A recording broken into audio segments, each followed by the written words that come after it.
Então, esse evento, né, a gente está no 5º ano do Encontro Enoconexão. A organização é da nossa empresa, né, minha e do Rafael, que se chama Enoconexão. Nossa principal atividade é fazer a comercialização de uvas de diferentes terroirs brasileiros, e a gente vende essa uva, então, aqui no estado de São Paulo e também para outros estados.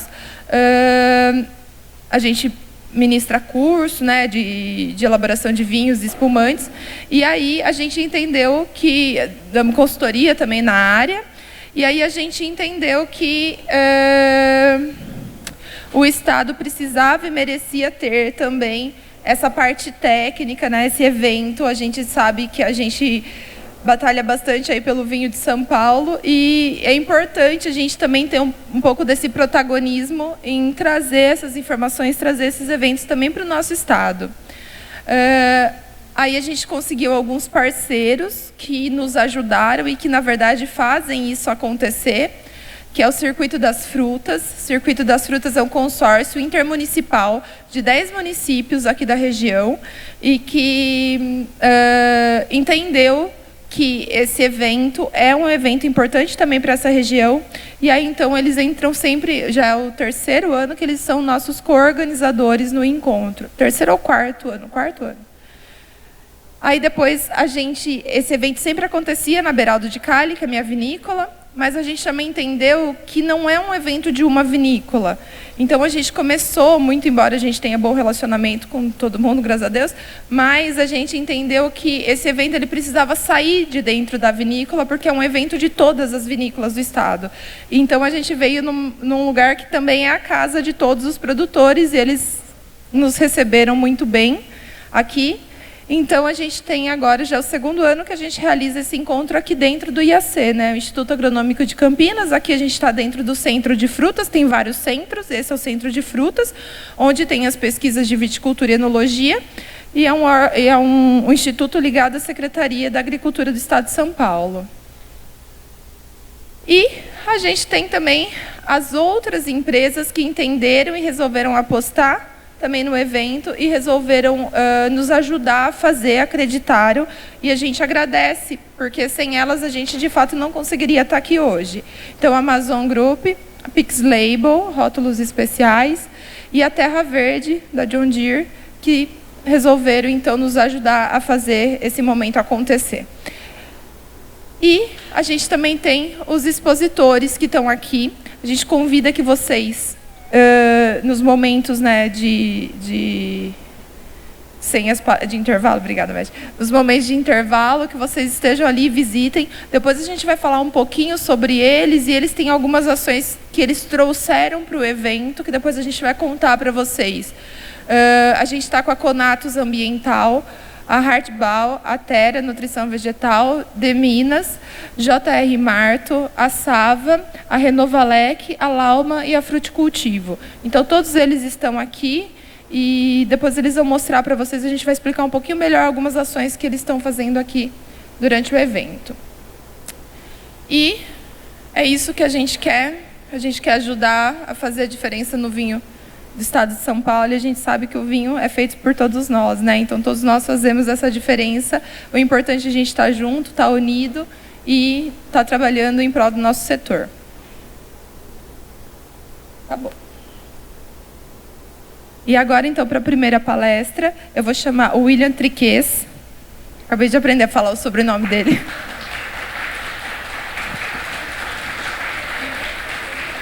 O William é professor do Instituto Federal, é super amigo e parceiro nosso de longa data já, né, William? E ele propôs esse tema aí, a gente gostou muito. Então, o William com certeza vai dar uma aula para vocês aqui. Ele já me deu várias aulas, assim, ao longo dos nossos encontros, né? Tenho certeza que essa vai ser mais uma. Então, seja bem-vindo e muito obrigada. Obrigado. Boa tarde, oficial. Boa tarde. Como a Mariana comentou, meu nome é William Triquez, sou professor do Instituto Federal aqui no campus São Roque. Temos a escola aqui próxima daqui. Um pouquinho sobre mim, minha formação é em Enologia em Bento Gonçalves, em 2008. E a parte da minha pós-graduação foi na campanha gaúcha, com a Cultivar Taná, A primeira parte, maturação fenólica, e a segunda parte, interação clone, porta-enxerto e a qualidade do vinho. Desde 2016, estou aqui, oficial aqui em São Paulo, então estou mudando de gaúcho para paulista aos pouquinhos, assim. Já tenho um filho paulista já, então já estou bem adaptado aqui à região. O tema que eu escolhi é política de maceração. O que isso quer dizer? Ao final da palestra, objetivamente, eu vou mostrar 3 formas de vocês fazerem a maceração nos vinhos de vocês. Esse é o fechamento, essa é a minha proposta. 3 formas de vocês conduzirem o processo de extração de aroma, sabor e cor. Só que até eu chegar lá, eu preciso mostrar para vocês o que eu pensei, ou o que se pensa, para definir qual estratégia utilizar. Porque ter a receita propriamente dita, ela não vai ser construtiva. Vocês vão simplesmente repetir algo que vai ser apresentado. Então, antes de chegar na receita em si, nas 3 formas, eu preciso contextualizar até chegar no ponto de vocês definirem como conduzir o processo de maceração. Beleza? As perguntas que eu quero fazer para mim e para vocês, que é o objetivo, é o quê? Quando macerar, quais períodos do dia macerar, quanto macerar, quanto fazer esse revolvimento da parte líquida com as partes sólidas, como fazer essa maceração, se é com bomba, se é o pigeage, se vai ser com remontagem aberta, e por fim, será que esse meu vinho finalizado, ele tem ou não tem um potencial para o barril de carvalho? Eu digo que o potencial de um vinho melhorar no barril é o mesmo de piorar, dependendo da constituição do vinho que foi para esse barril. Então a gente precisa ter o discernimento que não é no automático que um vinho melhora no carvalho. Não sai nada da minha cabeça, né? Tudo que eu vou apresentar hoje estão em 4 livros. E o principal, está aqui o chefe, né, o Fernando Zamorra. Ele tem um livro que eu gosto muito, que ele é baseado em maturação fenólica, compostos fenólicos, análise de compostos fenólicos, maturação em barril de carvalho. Então, quem não tem o livro do professor Fernando, adquira. Boa parte do que eu vou apresentar é o que ele prega nesse livro. Após esse, um outro livro espanhol que eu gosto muito, ele é um pouco maior, o Tratado. Um livro francês, que é um guia prático, e por fim, a nossa publicação nacional pelo Eduardo Giovannini e o Vitor Manfroy. Então, tudo que eu for apresentar vai estar norteado nessas 4 publicações. E a primeira questão, quando vocês recebem uma uva ou vão fazer um vinho, é o planejamento. Vocês, basicamente, não podem fazer o que vocês querem. Vocês precisam se planejar. E qual que é o planejamento? É o estilo de vinho que vocês pretendem fazer, mais leve, mais encorpado, mais tânico, menos tânico. O custo que esse vinho que vai fazer, esse custo começa no vinhedo. Na medida que vocês fazem tratos culturais que são mais custosos, como desfole, raleio de cachos, desponte, na medida que vocês pretendem que esse vinho vai para o barril de carvalho, na medida que vocês querem macerar mais, isso tem o custo. E o mais difícil, que é o foco de hoje, é o potencial. Será que a uva que eu recebi, nas condições de maturação, tanto fenólica como tecnológica, vai proporcionar a minha política de maceração que eu estou pretendendo? Então, essa é a primeira coisa que tem que ser feito, é conversar o potencial com o estilo pretendido e o custo que esse vinho vai gerar depois. Na questão do potencial, a gente vai ficar nesse tripé, que foi muito o que o professor falou ontem, de um equilíbrio dos compostos da maturação tecnológica com a maturação fenólica. Basicamente, a tecnológica é o pH, o álcool e a acidez, e a fenólica é a síntese de compostos de cor, a síntese de compostos de aroma e de sabor nessa baga. Essa é aquela imagem clássica que mostra todos os compostos fenólicos principais na uva e no vinho. Os de interesse principal nosso são os taninos polimerizados e aqui os nossos compostos de cor. Primeiro, antes de falar desse potencial e maturação fenólica, a gente tem que se perguntar para que serve o composto fenólico para a uva. Qual que é o intuito dele para a uva? Para a gente entender o que é a maturação em si. Fica essa informação que o tanino da maturação fenólica, ele é uma defesa do embrião da semente. O que isso quer dizer? Ele vai tentar proteger a semente até que ela esteja pronta para germinar. De forma objetiva, eu tenho muito tanino em moléculas menores quando a uva está verde. Com o passar da maturação, esse tanino vai se ligando com outros taninos, ficando menos reativo, menos tóxico para invasores e proporcionando um vinho menos astringente. Cor. O que é a cor para a nossa baga? A cor é o filtro solar que protege o embrião. Até certo período, a nossa baga da uva é completamente verde e dura. Não há necessidade de ter proteção solar. Chega um período que a gente chama veração ou troca de cor, que é onde a baga começa a amolecer. Ou seja, a luz pode ser um dano para a minha semente. E aí começa a síntese de compostos de cor, o meu filtro solar para a minha planta.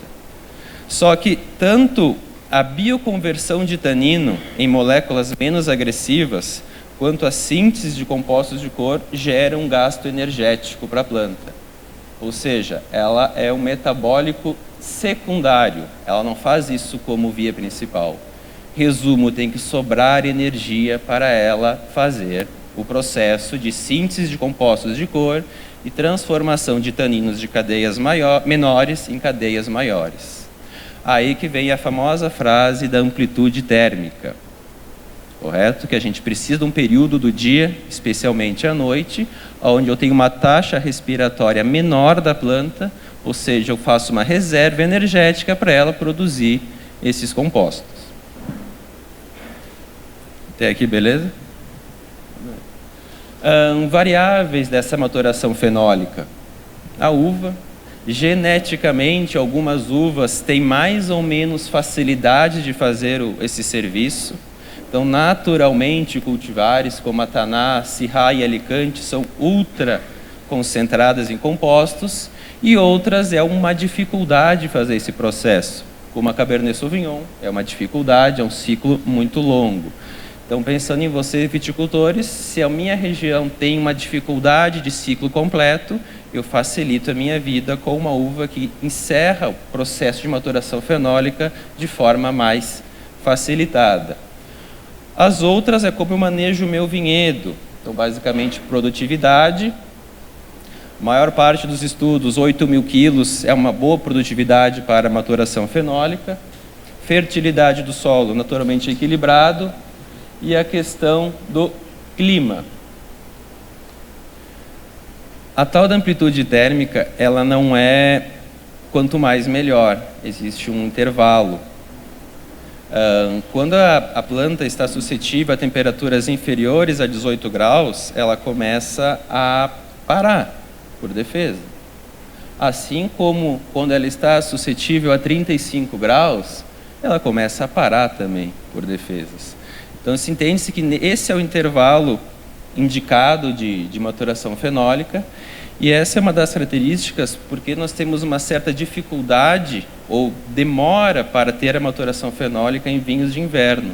Nós temos noites aqui com temperaturas próximas a 10 graus, 8 graus, dependendo do local que estamos em São Paulo ou Minas Gerais. Então, isso retarda o processo, ela acaba demorando para acontecer.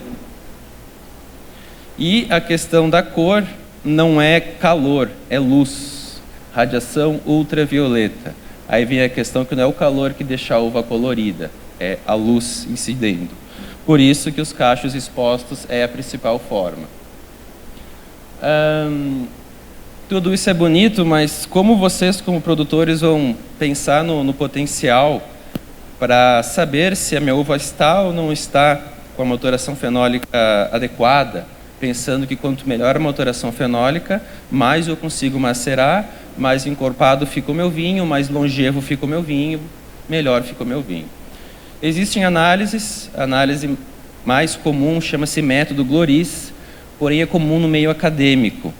Não é uma análise usual para o produtor fazer. Então, o produtor tem que voltar os seus olhos para a degustação de bagas, de forma de dar uma metodologia para isso e criar um histórico de degustação de bagas. Um esqueminha, vocês podem usar vários deles, mas eu tenho um esquema que eu peguei desses materiais. Vocês vão no seu vinhedo, pegam 2 a 5 bagas, vão fazer uma análise visual e começar a dar uma pontuação para essa maturação dessa uva, pensando na cor, na intensidade da coloração e na uniformidade. De forma que semanalmente vocês vão ao vinhedo, coletam as bagas, vão fazendo o acompanhamento e fazendo a marcação e acompanhando a evolução da parte visual. A segunda parte é o exame tátil. Ela é extremamente importante para determinar se a sua uva, quanto tempo ela vai suportar no pé, no cacho. O que quer dizer isso? Se eu pego o meu cachinho, balanço ele e ele está desgranando, a ligação entre a raquis e a baga está frágil. Uma chuva fora de hora, uma ventania pode gerar um prejuízo.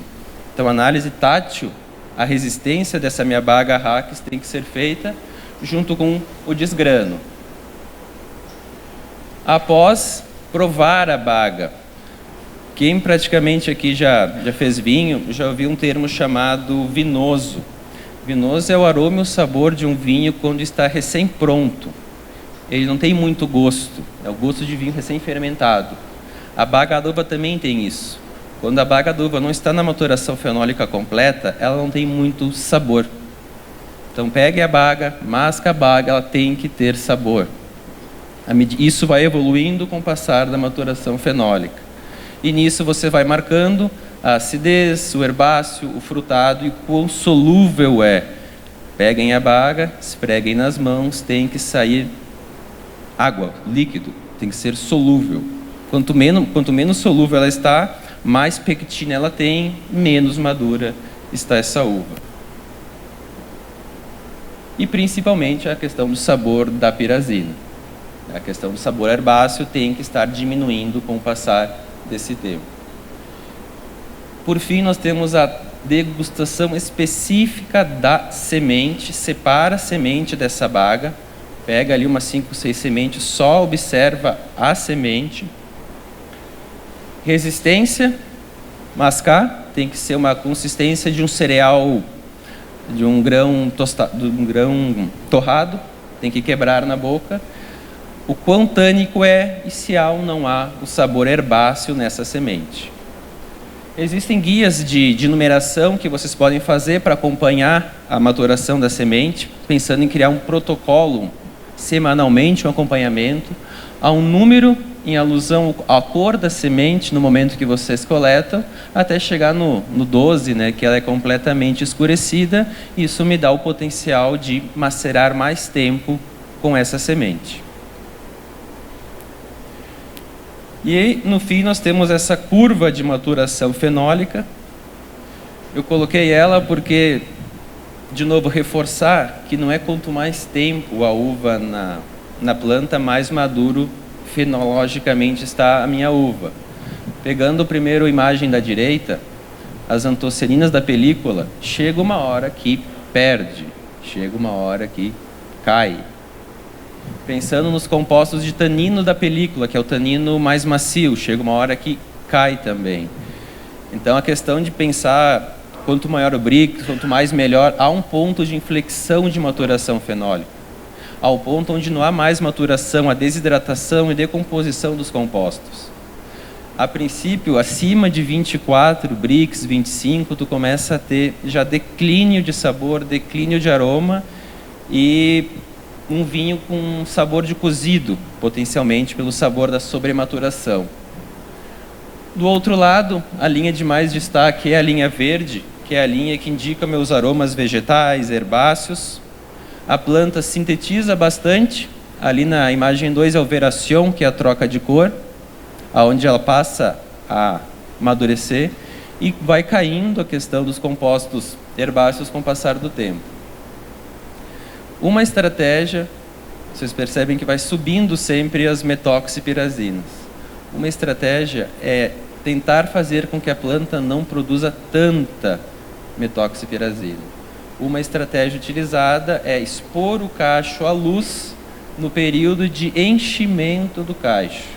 Essa exposição antecipada desse cachinho à luz, no momento que ele está inchando o cacho, faz com que você tenha uma síntese menor e, consequentemente, uma degradação menos intensa necessária para reduzir o sabor herbáceo e vegetal nesse vinho. Esse foi o passo 1, né? A gente está fazendo uma voltinha. Passo 2, maceração.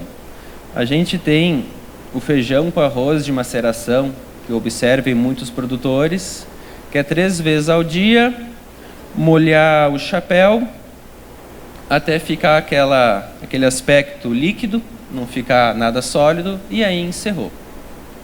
No outro dia eu vejo. Porém, dessa forma, eu posso estar subestimando o potencial da minha uva em extrair compostos. Eu poderia ficar mais tempo fazendo essa movimentação para extrair mais compostos. E fora isso, eu tenho que ver a minha maceração com outros efeitos, além desse que eu comentei, que é extrair aroma, sabor, tanino. Se eu não fizer ela de forma regular, eu não vou aerar o meu mosto e meu vinho, e essa aeração é importante para desestressar a levedura. Muito dos vinhos que apresentam aquele aroma de redução, que lembra ovo, é uma aeração aquém do necessário, especialmente quando a densidade do meu vinho está entre 1060 e 1040, que a taxa de multiplicação da levedura é muito alta e ela consome muito oxigênio. Então, além da questão de extrair, eu tenho que, num período, modular a minha maceração para fornecer mais oxigênio para ela, porque não é só extração de cor, eu tenho que colocar oxigênio para não estressar a minha levedura. Fora isso, se vocês fizerem um teste e medir a temperatura do tanque na base e em cima, sempre vai dar uns 4 até 5 graus de diferença de temperatura. Então, a remontagem homogeneiza a temperatura do meu tanque. Outra função que tem que ter, senão fica quente em cima e fresco embaixo. O outro, final da fermentação alcoólica, começa a descer levedura. Se eu não ressuspender ela, começo a prejudicar o fim de fermentação e ficar o meu vinho com densidade de 1001, 1002 e não desce, e trava ali. Eu preciso ressuspender parte da levedura que está já ficando na base do tanque. O outro, a questão sanitária. Se eu deixo o meu bagaço seco em cima, é um convite à bactéria cética. E além disso, eu tenho gás carbônico que fica preso no líquido. Fica o líquido efervescente durante a fermentação alcoólica. É bem-vindo eu tirar esse gás carbônico do meu líquido para formar uma atmosfera de gás inerte no chapéu, para proteger de oxidação. Essas questões colaterais bem-vindas na maceração chegam ao intuito que é preferível fazer menos maceração, uma quantidade maior de vezes num tempo menor. Remontagem. Em vez de fazer 3, vamos supor de 5 minutos, se eu fizer 6 de 5 minutos é mais bem-vindo, porque eu consigo manter uma atmosfera superior mais saturada, manter o meu chapéu molhado por mais tempo, manter a minha temperatura mais homogênea no decorrer do tanque. Eu entendo que para várias empresas e projetos, um número maior é difícil por conta da jornada de trabalho, pessoal, rotina.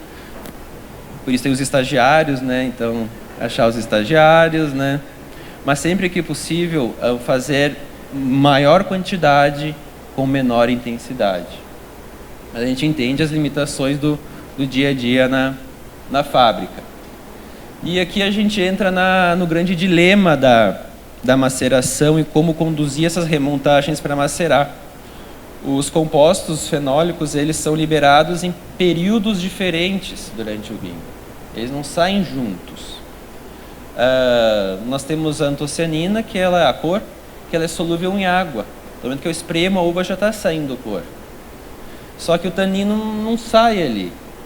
E qual que é esse dilema? O dilema é que a antocianina em estado livre, ela oxida muito rápido, muito fácil. Ela se perde. Então, a grande questão do enólogo é tentar puxar esse tanino o quão antes possível para haver uma ligação entre antocianina e tanino e diminuir a sua taxa de oxidação. A gente tem aqui uma imagem do livro do professor que ele evidencia bem isso. Então, eu costumo num vinho ter o pico de cor no 3º ou 4º dia após a fermentação alcoólica, já está com a cor lá em cima. Está lindo, maravilhoso esse meu vinho, estupendo. Porém, nesse 3º ou 4º dia, eu estou apenas no início da extração de tanino. E aí, qual que é a ilusão que o produtor tem? Esse meu vinho é de guarda, olha a cor dele. Só que ele vai fazer análise de tanino, tanto gustativa quanto analítica, está com 1 grama e meia de tanino. O que isso quer dizer? Essa cor não vai durar por muito tempo. Ela é pouco estável. Em questão de 1 ano, 1 ano e meio, você vai ter aquele vinho que parecia ter um potencial de guarda muito bacana, ele já entrando em declínio. Então, a questão nossa aqui é tentar aumentar a extração de tanino, quando a maturação fenólica permite, para ligar com essa antocianina e fazer com que a minha cor dure por mais tempo. Ou seja, proporcionar vinhos de guarda maior. Esse é o princípio que eu estou tentando levar vocês para tentar produzir vinhos mais estruturados com um maior tempo de vida. Só que é dependente da qualidade do tanino da semente. E a gente entra na famosa maceração pós-fermentativa, aonde visualmente eu tenho menos cor no meu vinho, ele começa já a perder cor, só que eu não quero mais cor ali. Eu quero o tanino porque ele é solúvel em álcool e ele precisa estar macerado com esse vinho em fermentação para extrair todo o tanino da semente. Qual que é o pepino disso? A chance de errar com uma maceração longa é a mesma de acertar também. Por quê? A maceração longa ou pós-fermentativa, como diz, é após a fermentação. Você não tem mais o gás carbônico, você não tem mais a levedura, você não está com o tanque atestado. Então, durante esse período, você pode ter um aumento de acidez volátil, que é basicamente o seu álcool oxidando, o excesso de amargor pela qualidade de tanino, um excesso de adstringência, mas esse pode ser manejado com o tempo de guarda, se você tem um planejamento de envelhecer, e o herbáceo. À medida que vai aparecendo o sabor herbáceo, é o ponto de inflexão da sua maceração pós-fermentativa. Basicamente, a gente vai ter 3 escolhas em função dessa maturação fenólica. A gente não escolhe muito a uva que recebe, o enólogo se adapta muito ao que chegou até ele e tenta fazer o melhor possível com aquela matéria-prima. Então, imaginando uma situação que a minha semente veio verde, o sabor está vegetal, eu vou acabar optando por macerações curtas, 2 a 3 dias, descubro o meu vinho com densidade de 1030, 1040, onde ele já consegue ter uma cor interessante, não pegou o tanino porque ele não era bem-vindo, era um tanino com aroma herbáceo, com sabor amargo, então se eu fosse extrair eu estaria prejudicando o meu vinho. Tenho que estar ciente que o vinho vai ter uma vida mais curta, a cor mais curta, mas ele está com sabor bacana. Está frutado, está fresco, porque eu não deixei muito tempo macerando com a semente e as cascas. Temos o feijão com arroz, que é a questão da maceração tradicional, é o mais usado, é o mais comum, que é macerar enquanto eu tenho fermentação alcoólica. Eu tenho uma segurança microbiológica e eu tenho a facilidade do operador da descuba, que é o que? No dia anterior, eu não faço a remontagem, deixo o chapéu subir, na primeira hora da manhã, as minhas cascas todas estão em cima, eu consigo extrair o líquido com facilidade por baixo. Então, otimizo o processo, é fácil fazer, é o mais tranquilo. Até vários produtores descubam com 1005, pego até com um pouquinho mais alto. É um feijão com arroz, é o mais usado numa condição de uva normal, ou numa condição de segurança e capacidade operacional daquela vinícola. E aqui nós temos essa provocação. eu estou planejando fazer uma maceração tradicional, mas eu percebo que o tanino da minha uva está bacana, percebo que não há presença de sabor vegetal, não há excesso de astringência. Por que não aumentar? Por que não deixar mais tempo macerando? Esse tempo é variável, tem casos de 40 dias que continua macerando. Eu quero especificamente tanino, porque a cor já foi toda extraída. Então quero guarda, quero astringência, quero força, quero potencial de barril de carvalho. Esse é meu desenho que eu quero para esse meu vinho quando eu estou optando por macerar há mais tempo. E vai ser uma outra forma de maceração. Vocês não vão mais poder ficar com a bomba de vocês girando, porque vocês não têm mais gás carbônico.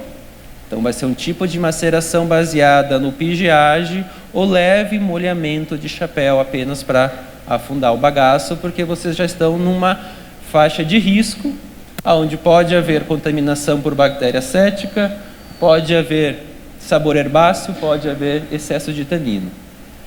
Esse monitoramento, acidez volátil, é a análise que toda vinícola, por menor que seja, tem que ter. É uma análise simples, é um passo antes só ela tem um passo anterior só da acidez total, e ela praticamente determina o quanto está oxidando do seu vinho, o quanto o seu álcool deixou de ser álcool e virou um aldeído. Ou seja, ele mede a oxidação química do seu vinho. Então, para você ter uma noção se você está macerando muito ou pouco, é fazendo a acidez volátil e monitorando a evolução dela. Se ela começa a ter um pico de aumento, você está ou macerando demais ou chegou a um ponto que deu, você está já errando a mão, suspende. Esse é um dos critérios analíticos. O outro, que é tátil, se você pega o vinho de vocês, começa a ter uma formação daquela borra rosinha, a casca esfacelando, virando uma papa, já foi também. Suspende, ou você deixou muitos dias macerando, ou foi muito intensa a quantidade de minutos que você recirculou o mosto de vocês. Mas a acidez volátil é muito importante, que é algo numérico, você tem um valor do que oxidou e do que não oxidou. Tem essas duas formas. Com o passar da pós-fermentativa, se eu, na pós-fermentativa, lacrar o tanque, lacrar no sentido não completamente, mas não mais fazer remontagens, porque ocorre com o fim da saturação do gás carbônico uma precipitação dessas cascas de sementes. É uma alternativa, mas cuidado com a redução, especialmente os vinhos coloridos, vinhos como Malbec, Taná, Alicante, Syrah. Esse fechamento, devido à saturação de gás carbônico, pode vir para uma redução, porque você começa a ter deposição de borra também nessa base do tanque, e a borra é redutiva. Feijão com arroz, 2 vezes ao dia um pigeage, e pode observar se não há redução, deixar apenas fechado, e continuamente fazer esse monitoramento. Respondi ou mais ou menos? Mais ou menos? Respondeu. Temos essa regrinha que comentei, né? Curta, tradicional e longa, e aqui 2 estudinhos. Esse que é o tal do cidadão que fez o método de maturação fenólica analítica. Eu não acho que no Brasil nenhum laboratório faz, é o método Gloris. E há uma dificuldade de fazer porque usa ácido clorídrico padrão analítico. Então tem que usar uma capela num laboratório, não é uma análise convencional de se fazer. Por isso que meu estímulo é vocês estimularem degustação de bagas. Não é de uma hora para outra. No primeiro ano vocês vão remar, não vão saber o que fazer, mas vocês vão fazer um histórico. Histórico, daqui 5, 10 anos, a cabeça de vocês já vai estar bem treinada para isso. O que esse estudinho mostrou é basicamente a provocação de quanto mais tempo eu deixo macerando, o que eu estou fazendo de forma objetiva é passando meu tanino de 4,4 gramas por litro para 5,5 gramas por litro e para 6,3 gramas por litro. Não necessariamente a cor tem um pico de intensidade. Não é cor que eu estou procurando. é tanino. A outra cultivar, 3 dias, 1,5 grama, 6 dias, 1,8 grama, 10 dias, 2,2 gramas. Então, toda vez que eu estou estendendo a maceração, não é cor, é tanino. E agora, como fazer esse processo de remontagem? As opções que nós temos à mão são 4: ciclo aberto, ciclo fechado, o delestagem e o pigeagem. O básico é o fechado. No ciclo fechado, eu apenas conecto a minha mangueira na base do tanque, circulo por cima e faço o processo. É o princípio da remontagem onde eu estou mais querendo a homogeneização e extração. Porém, em períodos do processo onde há um consumo muito grande de oxigênio ou numa uva muito rica em composição fenólica, eu tenho que optar por ciclos abertos, que basicamente é o quê? Além dessa recirculação do volume, antes de recircular, esse meu líquido cai numa tina, onde fica exposto ao oxigênio, e da tina volta para o tanque. O que eu estou fazendo ali? Fornecendo oxigênio, melhorando a minha fermentação alcoólica, a saúde dela e, de certa forma, oxidando um pouquinho de etanol, que curiosamente um pouco de etanol oxidado faz bem. Eu vou chegar lá e te explicar o porquê. O delestage já é um tipo de remontagem extremamente agressiva no intuito de oxigenação. O que ele inclui? Eu tenho meu tanque na imagem acima, eu tenho um tanque pulmão ao lado vazio, eu transfiro todo o meu líquido para o tanque ao lado, ficam só as cascas e as sementes aqui, todo o meu líquido no tanque ao lado, e após passo todo o líquido por cima. Eu circulo todo o volume em uma remontagem. É um caso de remontagem que deve ser feita de 1 a 2 vezes por processo, em uva muito sadia, muito colorida, muito tintória, que suporta essa hiperoxigenação no processo. Geralmente entre a densidade 1060, 1040, aonde você tem aquele boom de atividade microbiológica da levedura. Está com cara de dúvida, né? E por fim, agora eu vou mostrar 3 formas de fazer. Uma eu colei desse moço que está ali, né? Uma eu colei dele, né? Colei do Fernando Zamorra, do livro dele. A outra foi o que eu vi nas empresas que eu passei. E uma outra que foi a utilizada em Bordeaux, no ano que eu fiquei lá, em 2008. Então, 3 formas de pensar a política de maceração, e as 3 pensando numa uva que a maturação fenólica está proporcionando uma extração maior. Pensando na orientação, toda a política que vocês vão definir, ela vai ser norteada pelo estado sanitário da uva. Se veio com botrites, veio com lacase, veio com tirosinase, veio com enzimas, isso já começa a melar o meu processo, dependendo da maturação fenólica e o estilo. Como eu disse, é imprudente receber receitas, apesar de eu passar 3 receitas, né? É imprudente estabelecer receitas, só que essa receita é um norte. Vocês podem fazer modulações em função de como chegou a uva para vocês. De acordo com o professor Fernando, uma técnica é do início da fermentação alcoólica até a densidade 1030, eu realizar 2 remontagens diárias abertas, começando circulando meio volume por dia, passando para 1 volume por dia. O que é esse conceito de volume? Vamos supor que eu tenho um tanque com 10.000 litros de mosto tinto. Um volume são 10.000 litros. Se a minha bomba que vai fazer o processo tem a capacidade de 10.000 litros por hora, em 1 hora ela circula 1 volume. Então, se eu estou dizendo que são 2 remontagens abertas, 1 volume por dia, e a minha bomba tem 10.000 litros hora, 2 remontagens de 30 minutos cada uma. Meio volume, 2 remontagens de 15 minutos cada uma. Então, esse conceito de volume é baseado na quantidade de mosto que tem em fermentação, com a capacidade da sua bomba de fazer essa movimentação. Como eu comentei, quando possível, é melhor espaçar as remontagens para ter os outros benefícios da minha fermentação, para ela ser homogênea, mas na incapacidade de trabalho, pelo menos 2 por dia. Começa-se com menos, porque eu tenho pouco desprendimento de gás carbônico, no pico da fermentação, até 1030, um volume por dia. Por fim, da densidade de 1030 até 1010, eu troco, paro de fazer remontagem aberta, porque eu começo a ter uma desaceleração da fermentação alcoólica, passo a fazer fechada e vou diminuindo de 0,75 a meio volume por dia.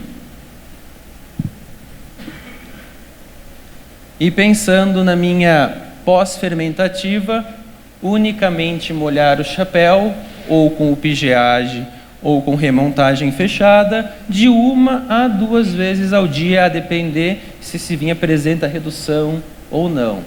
E aí, nesse período, começa a degustação, acidez volátil, até chegar ao ponto de inflexão, onde vocês percebem que está vindo mais amargor, mais herbáceo, está aumentando a volátil, ou seja, deu o que tinha que dar, não tenho mais o que extrair daqui, encerra a maceração pós-fermentativa. Observações. Vamos supor que, infelizmente, veio uma uva meio enfraquecida para vocês. A orientação é o quê? Apenas remontagens fechadas, nada de aberta. Em casos de uvas que não têm uma sanidade bacana, aborta a remontagem aberta.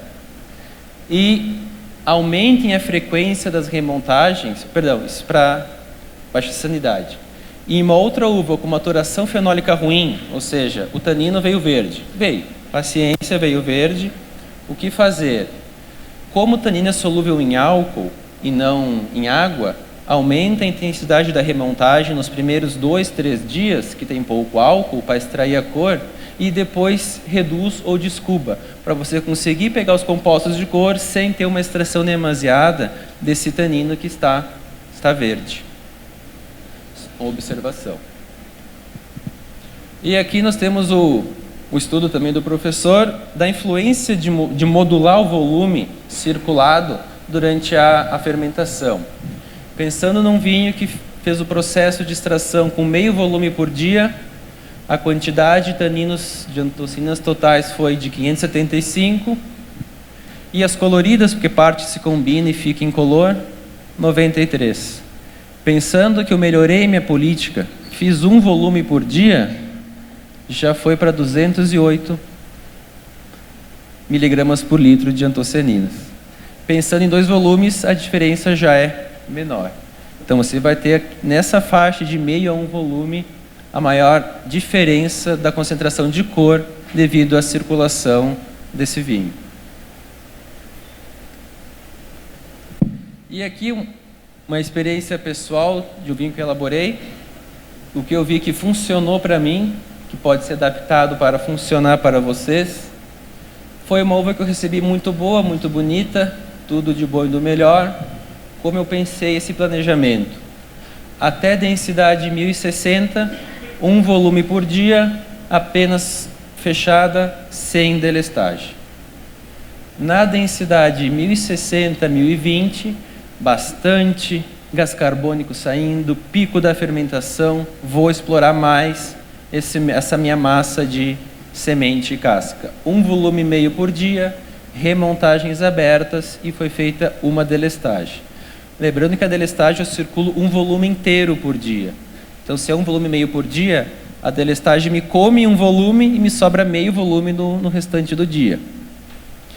Abaixo de 1020, começa já a ter essa diminuição de gás carbônico, volto para a fechada, meio volume por dia, sem delestagem.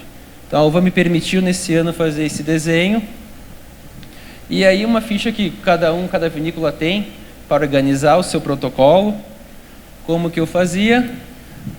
Volume passado em função das densidades, eu fiz lá a medição na minha bomba, ela circulava 12 mil litros por hora, a uva que era uma taná, 7.600 quilos de taná, e aqui eu calculei os tempos, densidade até 1060, 6 por dia, 6 minutos cada uma, densidade 1060 e 1020, 9 minutos por remontagem, em 6, e abaixo de 1020, meio volume, 3 remontagens de 6 minutos cada uma. Esse foi o horário que eu consegui fazer, 6h30, 10h30, 2h30, 5h30, 10h30, 2h30. Depois eu tinha 4 horas para dormir, tem que dormir um pouquinho também, né? E aí vou marcando ali as remontagens, no caso a remontagem fechada e o tempo. Então cada um de vocês pode fazer uma planilha de acordo com o que vocês acham melhor para tentar monitorar essa evolução.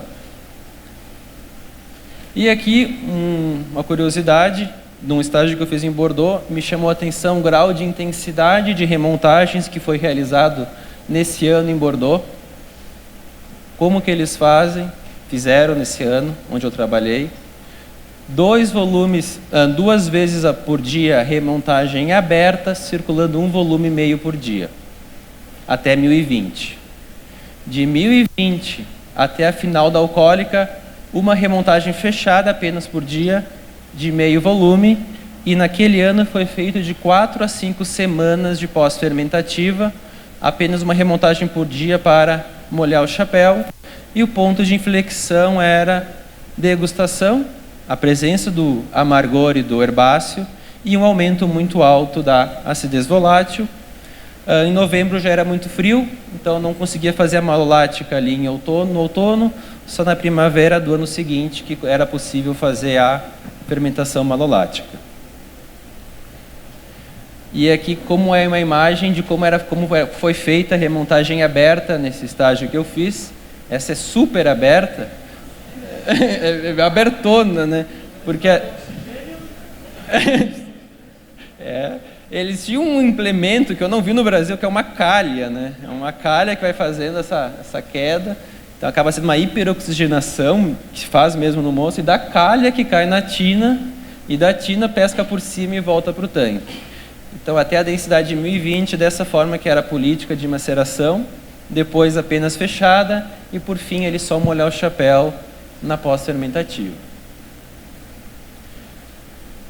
Aqui um outro estudinho para só contextualizar a questão do que acontece com a cor com o passar dos dias que fica macerando. Então notem, as antocianinas, chega uma hora que começa a cair. Então de novo, pós-fermentativa, tanino, não é compostos de cor. Eu quero uma cor que dure por mais tempo, junto com a estrutura do tanino. E aqui, o que sempre aumenta é o tanino. Um vinho que eu macerei apenas 5 dias, 1,5 gramas de tanino. 23 gramas, o dobro de estrutura tânica para esse vinho. Consequentemente, o potencial de guarda, de garrafa, de barrica de carvalho é muito melhor. A provocação que eu faço é que pode ser que você receba uma uva e não explorar o suficiente que ela tinha para vocês. Vocês poderiam ter um vinho com um potencial de barrica, de estrutura tânica muito maior, e talvez por segurança, né, para evitar um risco, fizeram apenas 5 dias, 7 dias, mas ela poderia ter gerado um vinho muito mais estruturado. Por fim, eu comentei antes que às vezes um pouco de oxidação de álcool é bom. Por que que é bom? Existem uns 3 ou 4 tipos de ligação entre o composto de cor e o tanino. O mais importante é através de uma molécula que serve de intermediário entre elas. E essa molécula é o acetaldeído, ou aldeído acético, formando uma reação chamada ponte de etanol, e ela serve de intermediário, serve de intermediário entre um tanino e uma antocianina. Ou seja, até certa medida, eu preciso ter a oxidação do meu álcool para que haja uma ligação tanino com tanino e tanino com antocianina. Por isso também da remontagem aberta. Eu preciso ter uma oxidação parcial do meu etanol. Como eu sei que eu estou errando a mão? Quando na análise da minha acidez volátil começa a subir. O que quer dizer? Está formando aldeído que não está sendo usado na reação de polimerização. Ele está sobrando, acabou a bateria. E aí não adianta eu ficar remontando porque não está tendo composto para ele se ligar. e aí eu já estou errando a minha mão. Por isso que a acidez volátil é o termômetro que vai mostrar para você se vocês estão forçando demais a aeração ou retraindo demais ela.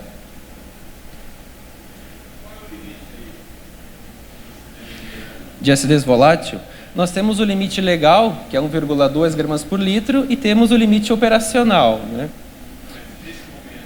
Nesse momento, olha, o que se deseja é encerrar uma fermentação malolática com 6 miliequivalentes, ou mais ou menos 0,3, 0,4 gramas por litro expresso em ácido acético. Esse é um mundo muito bom. Você errou se passou de 10 mEq ou 0,6 em gramas por litro de ácido acético. É um sinal que você... Ou a uva não permitia isso, você forçou, ou já veio com podridão ácida da uva, mas de certa forma não funcionou. Um cuidado a se tomar nisso é a contaminação por bactéria acética na pós-fermentativa, especialmente se o tanque de fermentação de vocês estiver meio na metade, daí não consegue saturar de gás carbônico em cima. E a contaminação acética, ela não aumenta a acidez volátil de imediato. Então vocês podem ser pego desprevenido, porque a conversão dela é em etanol para ácido acético, e o ácido acético não é volátil. Então você vai pegar uma contaminação acética pela acidez fixa, pela acidez total. Então se o vinho de vocês está aumentando a acidez total, não se cria ácido no vinho. O único ácido que se cria, que aumenta a acidez, é o acético, porque o lático é mais fraco que o málico. Então começa a subir a fixa, contaminação acética. Aí realmente é um grande problema.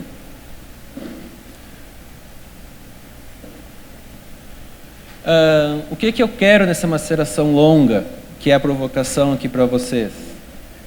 Estabilidade de cor, fornecer o tanino para ligar com a minha antocianina, para além de dar estrutura, segurar essa cor por mais tempo, persistência, além de tanino, extrai polissacarídeos, dando uma sensação carnosa e de volume de boca, e a própria estrutura tânica.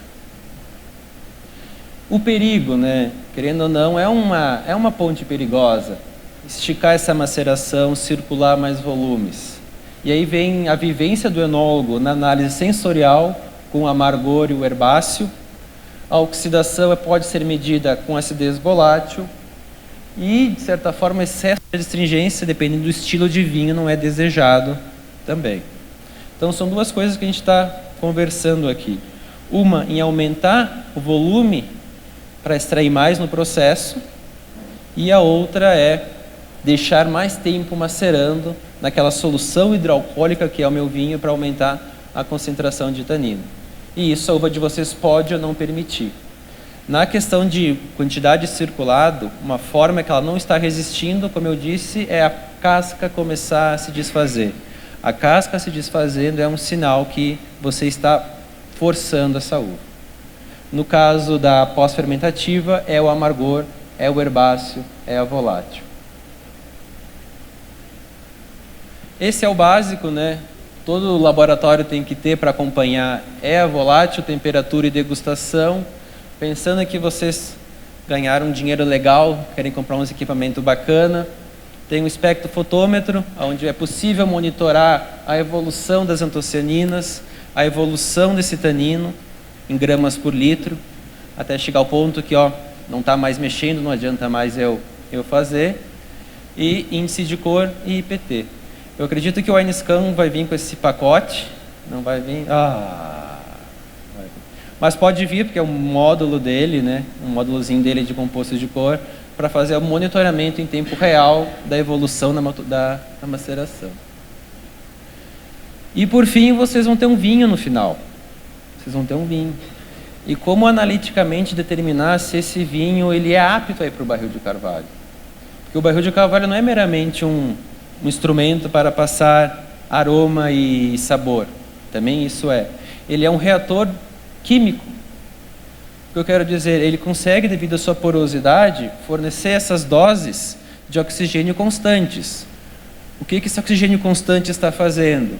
Está como fosse um pulso elétrico oxidando o meu etanol, ou seja, liberando acetaldeído. O que eu preciso? De tanino livre para fazer as ligações e polimerizar o meu tanino. Então, a formação de uma cadeia de tanino menor para uma cadeia de tanino maior é dependente da disponibilidade de acetaldeído para servir de elo entre eles.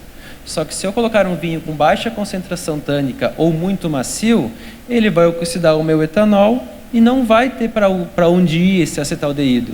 E eu posso ter um aumento exagerado de acidez volátil no meu vinho na barrica de carvalho.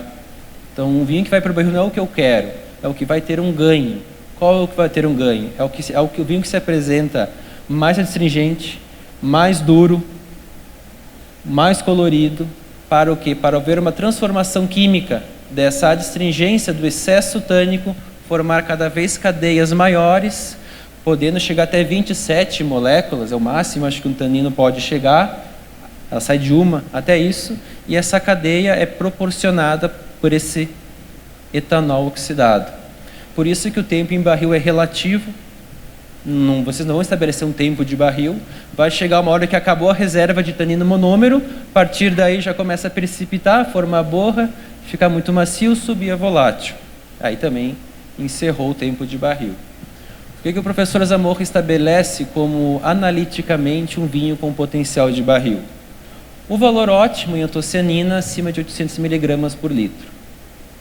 Um valor ótimo de tanino acima de 3 gramas por litro. E um valor ótimo de IPT acima de 40. O que é o mínimo aconselhável? 60. O que é o mínimo aconselhável para um vinho ser indicado a ter um ganho qualitativo no barril? 2 gramas por litro. E aí lembre daqueles slides anteriores, quando o vinho macerava 5 dias, 6 dias, 7 dias, não chegava em 2 gramas por litro. Eu conseguia essa carga maior de tanino com uma maceração longa. Então, a importância de ter uma extração maior quando a uva permite. E no mínimo 40 de IPT e antocianina 400. E aqui a frase que, não é a frase, é um conceito que a gente tem nos vinhos mais sofisticados. Praticamente todo vinho mais elaborado, mais caro, que tem uma premiação e um respaldo, eles vêm de macerações longas. Dificilmente vocês vão comprar um vinho tinto com maceração tradicional e ser um vinho icônico, um grande vinho. Ele vai exigir uma maceração mais longa, uma extração mais intensa dessa carga tânica. Ele é dependente da maturação fenólica, não tem como fugir disso. Por isso, o exercício de degustação de uvas, colheita seletiva, melhorar a insolação, exposição e tudo mais. Estou no tempo. Era isso, gente. Essa era a minha contribuição para vocês. Muito obrigado pela atenção.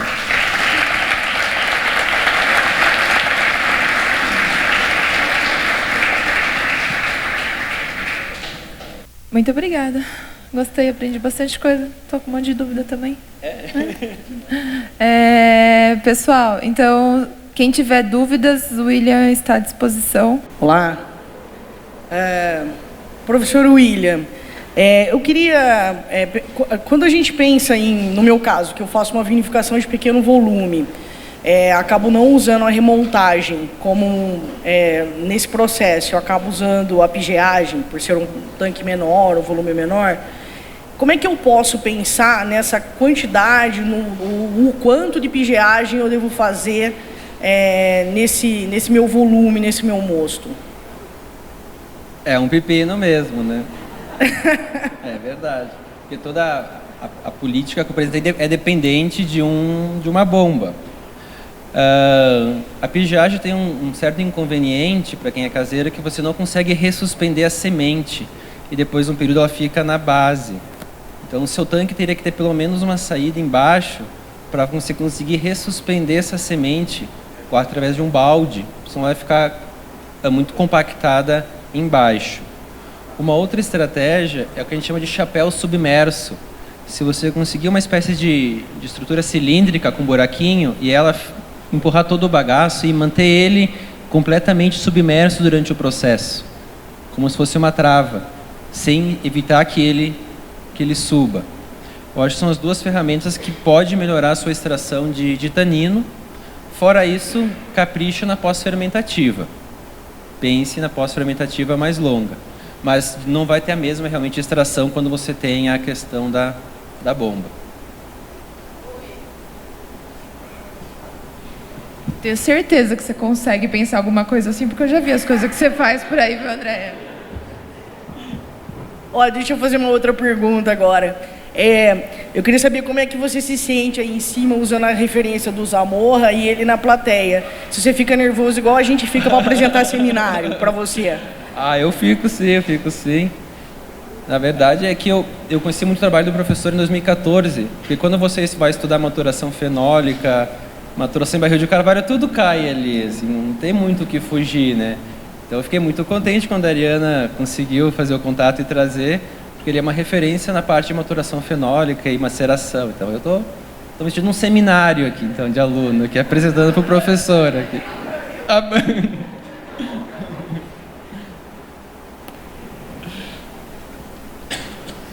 Boa tarde. Continuando o tema da primeira pergunta, em alguma situação pode ser interessante retirar a semente ou, por outro lado, manter a semente retirando as cascas? Sim. Em caso de uma semente muito verde, se você conseguir ter uma tina com uma peneira, numa remontagem aberta, você retirar a semente é bacana no caso de uma semente verde, sabor herbáceo. E aí eu vou sugerir você ter uma suplementação de tanino de uva. Comercial tem aqui ao lado, para não ficar um vinho muito pouco longevo ou carente de estrutura. É indicado. A outra dúvida qualquer era tirar a casca? Eu nunca cheguei a ver a questão da casca, qual que é a solução. A remoção da casca ela seria quando ela começa a ficar empapada devido à movimentação. Qual que é a estratégia bacana de fazer? Você deixa a tina ao lado e joga o líquido na tina e fica na peneira o bagaço. E você não deixa a casca passar pela bomba. Você só pega o líquido de baixo. Porque muito do desfacelar da casca é pela passagem pelo rotor da bomba. Se você conseguir fazer a recirculação apenas passando o líquido por cima, você preserva a integridade da casca. Então, você está percebendo que a tua casca não está aguentando, tenta passar pela peneira e só recircular o líquido.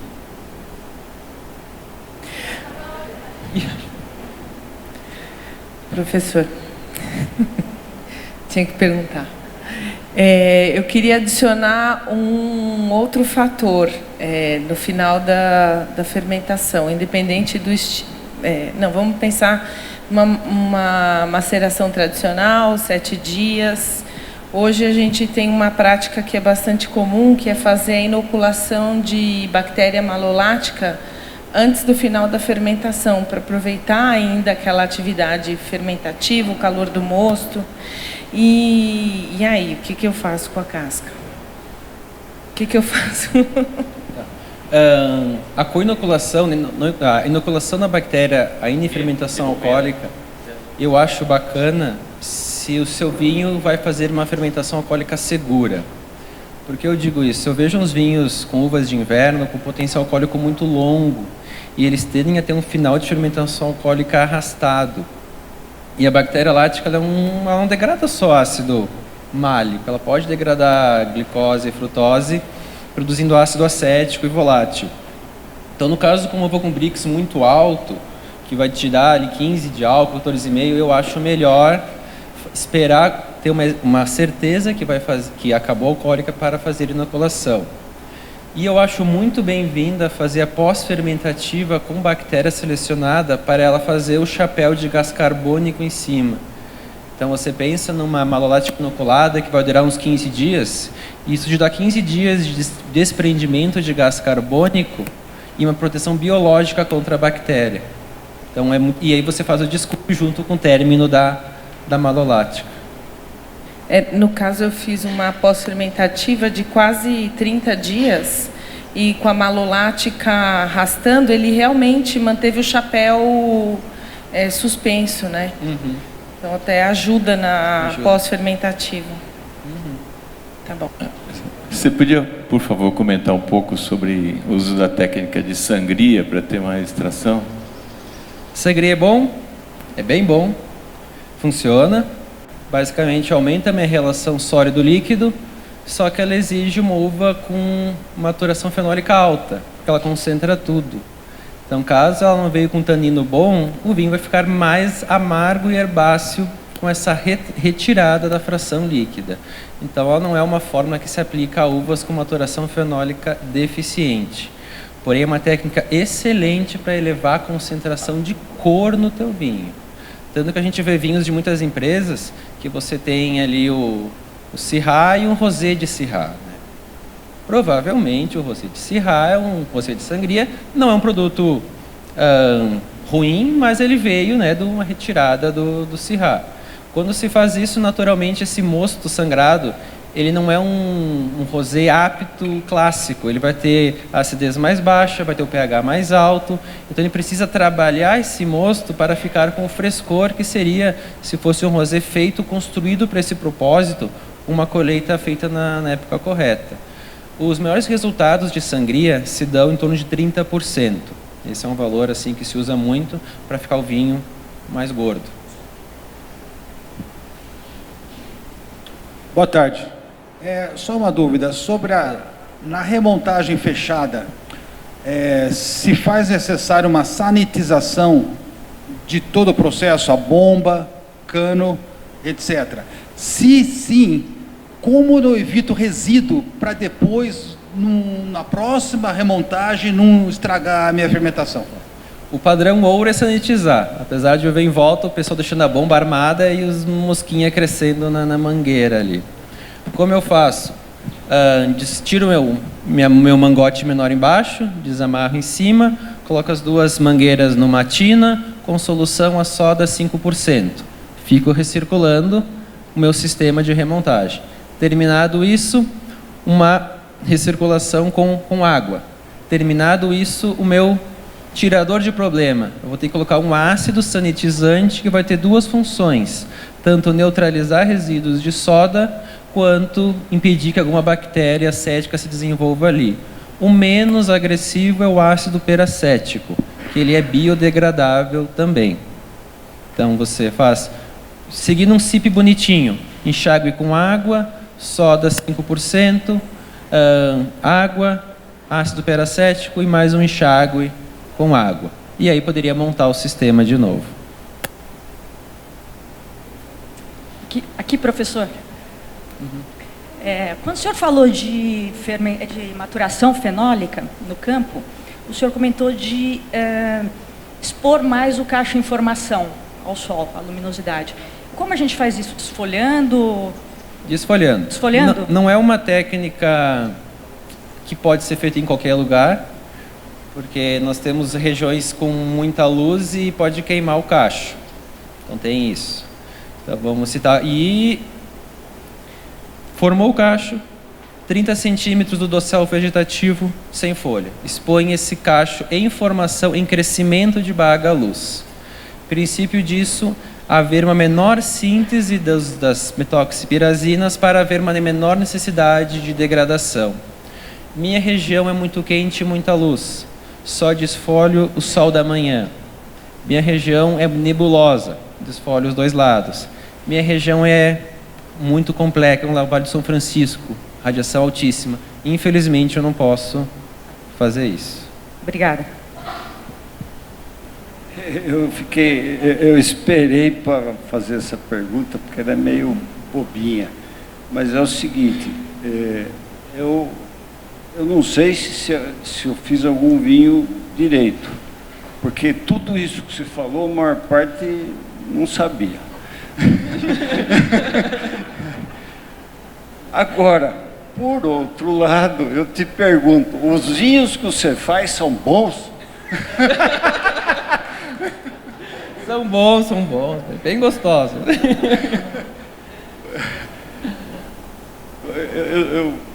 É quase que uma brincadeira isso aí. O William, eu me sinto à vontade. Não, eu saí do setor privado por conta do público já fazem 8 anos, né? Mas acho que tem um vinho que eu fiz no mercado ainda. Chama-se Rota 324, da vinícola Dom Abel, safra 2012. Foi o último. Daí eu passei no concurso e saí da parte da indústria. Então minha despedida foi esse vinho. Sim, eu faço os vinhos com os alunos, né? Mas isso pensando como enólogo com carteirinha, profissão mesmo, antes de vir para a academia, né? Isso. É verdade, a gente faz os agroecológicos, né? É porque eu estou na agricultura e na enologia há alguns poucos anos. E eu tenho percebido que tem uma parte de intuição. Você faz as coisas que você não sabe muito bem porquê, mas faz. E às vezes dá certo.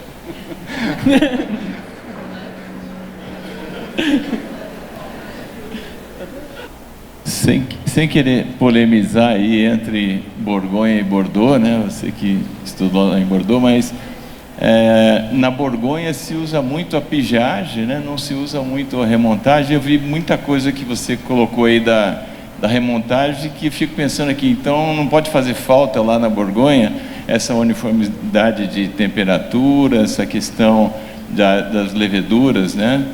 E etc. Quer dizer, como que dá para ficar sem a remontagem?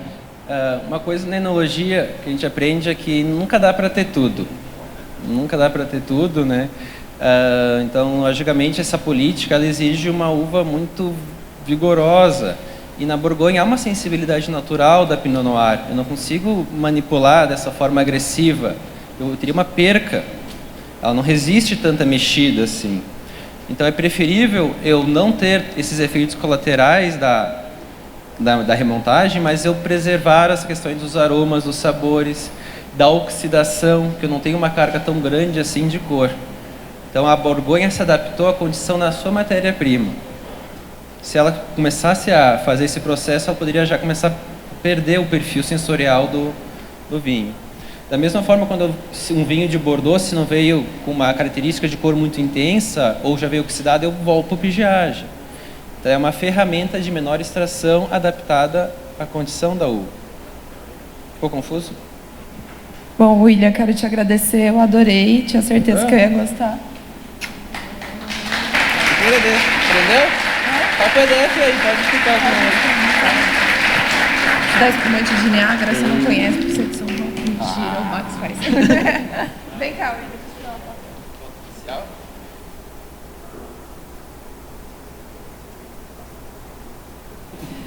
Obrigada, espero que vocês tenham gostado, tanto quanto eu gostei, porque eu amei. Deixa eu só dar uns recadinhos, só tô... Não enxergo, meu amor, sou míope. Sim. Pessoal, só vou dar um recado para vocês aqui antes de chamar... Espera aí. Vou passar todos. Pessoal, só dando um recado aqui para vocês, eu vou falar rapidamente dos expositores que estão ali fora, porque eu tenho alguns recados deles para dar. Então, a Conatus Ambiental, ela é uma empresa que eles propuseram há alguns anos, já faz uns 3 anos que eu acho que eu e mais alguns produtores aqui da região, a gente está trabalhando com eles. Eles coletam nas vinícolas o bagaço e eles dão a destinação correta para esse bagaço. Eles têm um outro produto que eles produzem a partir do bagaço, mas isso de alguma forma facilita a nossa vida, né? Porque você tem menos resíduo para manejar. Então, para quem não usa o bagaço depois, enfim, eles têm esse serviço. Então, depois, se vocês tiverem interesse, eles dão um certificado que você, enfim, né, um certificado que você está dando a finalidade correta para o bagaço. Então, para quem se interessar, a Gabriela está lá no stand, ela pode explicar melhor sobre isso. Já faz uns 3 anos que a minha vinícola, eu sei que muita gente aqui da região já utiliza isso e acaba sendo um facilitador para a gente por conta do resíduo. A JR Marto, eles estão lá, 2 dos nossos expositores, eles estão com sorteios lá. Então, a Terra Nutrição Vegetal, eles vão sortear, acho que são 15 toneladas do composto deles para ser retirado dentro do ano, né? Então, tem um ano para retirar, não precisa agora, né? Mas eles têm esse composto, eles estão ali para dar as explicações e falar sobre o composto deles, eles estão... Quando vocês forem lá e preencherem lá o cadastro, vocês vão participar desse sorteio de 15 toneladas do composto deles, tá? Então, depois vocês passam ali e fazem o cadastro. A JR Marto também está com sorteio de uma adega climatizada, também é só passar lá, e aí vocês fazem o cadastrinho e eles vão fazer o sorteio no final. A Sava está aqui com o caminhão da nossa cooperativa, né, da cooperativa aqui de Jundiaí. É um caminhão de invase móvel, que é muito utilizado esse tipo de serviço em outros países, e aqui está demonstrando. Então, tem toda a linha de invase da Sava ali para vocês verem dentro do caminhão. Vocês podem subir e verem lá, o Luiz está ali, ele vai explicar cada equipamento para vocês. E além da linha de invase, dentro do caminhão também tem a linha de champenoise, né, do processo de degorgement pelo método tradicional. Então, ali também tem todos esses equipamentos para vocês poderem olhar, e o Luiz está ali para explicar para vocês. Então, na hora do intervalo, se vocês quiserem passar ali, também o Luiz está lá para ajudar. O De Minas, o Hartbau e a Lauma e a Fruticultivo, eles estão com a demonstração dos equipamentos, dos produtos deles, estão todos demonstrando ali. Então, também, se vocês passam, vocês conseguem ver cada equipamento que eles têm a oferecer, está tudo ali com demonstração física, né? E a Renovalec, eles estão com o carro deles de test drive. E o test drive vai ser feito lá na coleção do IAC. Então, na hora que vocês forem fazer o test drive, vocês vão passar pela fazenda, e ali onde tem a coleção dos porta-enxertos, das variedades do IAC, vocês vão poder passar ali em cima e conhecer também. Então, na hora que a gente tiver um intervalinho, é legal vocês darem uma passadinha ali. A Amazon, o Abel trouxe, está ali com eles, tem as barricas, tem esses produtos, os taninos que o William citou, tem levedura, tem tudo ali, e o Abel está ali para explicar para vocês o uso de cada coisa dessa, tirar as dúvidas que vocês venham a ter. Então, ali ele também está com bastante coisa, tem bomba para demonstração não, né? Mas para ele explicar. A Pix Label fez 2 ações com a gente esse ano, fez uma placa que está ali no final da área social, que é uma placa de memória. Então, a gente gostaria que todos que passassem aqui assinem lá a placa, a Pix Label desenvolveu para a gente. E também, no dia da abertura do evento, a gente fez uma ação que se chama São Paulo na Taça, que a gente desenvolveu um álbum de figurinhas das vinícolas de São Paulo, que eu espero que o ano que vem a gente faça isso para todas as vinícolas. Foi só um piloto, mas também eles desenvolveram essa ação para a gente. E o Ricardo com o Rodrigo também estão ali com toda uma gama de rótulos que eles fazem, com todas as aplicações e texturas. Então, vocês podem passar ali que eles vão mostrar para vocês todo esse material que eles têm. E a Terra Verde, que é uma concessionária da John Deere, eles vão fazer uma demonstração no nosso intervalo do trator que está aqui. Então, em um determinado momento do nosso intervalo, vocês podem ir ali que eles vão fazer a demonstração do trator, tá? Então, o pessoal que está aqui está bem empenhado, trouxeram bastante ações para vocês. Isso foi uma das coisas que a gente pediu para ter a interação, que eles trouxessem não só uma exposição, mas trouxessem algumas atividades para vocês poderem participar. Então, na hora do intervalo, que a gente tem um horário de janta aí, né? A gente tem os food trucks aqui, tem a Bruto Sal e Brasa, que tem os hambúrgueres, e também tem a pizza. A gente tem essas opções de jantar, porque é longe para sair, comer fora e voltar. Tem as opções, e durante esses horários de janta também vão ter essas demonstrações todas que eu falei para vocês.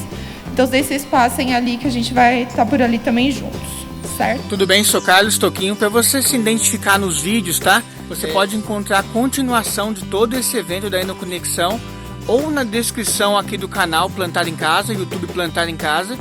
Ou você pode ir direto, Enoconexão Viticultura em Ação. A gente tem uma playlist com outros eventos também, outras palestras muito importantes, como também pode ir no canal do YouTube da própria Enoconexão, que eu imagino que vai estar disponibilizado. No próprio canal do Plantar em Casa, nós temos também outras pastas de enologia e viticultura, poda, viticultura orgânica de São Roque. Então tem vários trabalhos referentes aí dedicados a parte de viticultura, tá bom? Continua esse evento da Enoconexão, que é um evento muito sensacional, tá bom? E curte e compartilha nosso canal aí no Plantar em Casa.